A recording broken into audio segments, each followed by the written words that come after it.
سلام، أنا نبيلة من اليابان.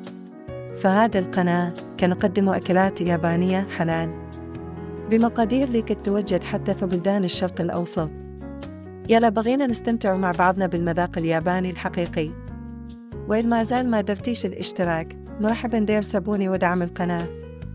اليوم غادي نعرفكم على شيو كاراجي.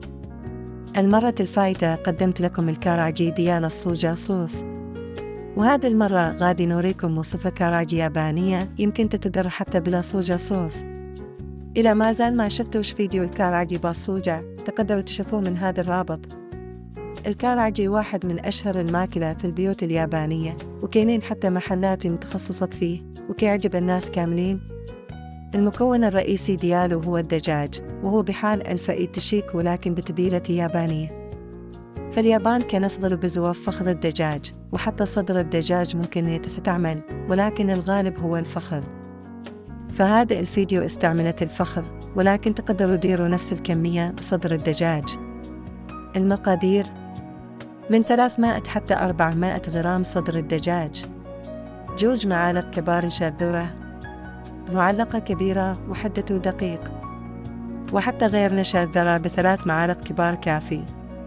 زيت القلي حسب الحاجة. التتبيلة: معلقة صغيرة زنجبيل محكوكة، معلقة صغيرة ثوم محكوك، معلقة صغيرة ملح، معلقة صغيرة سكر، معلقة كبيرة ماء. إبزار حسب الذوق. طريقة التحضير: نقطع صدر الدجاج قطع صغار،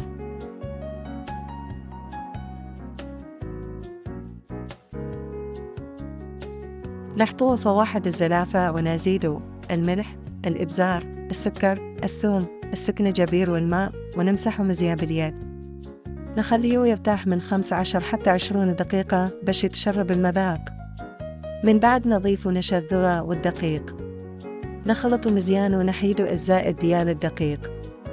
نقليه أول مرة في زيت سخون شوي ما بين 160 و 170 درجة لمدة 3 حتى 4 دقائق.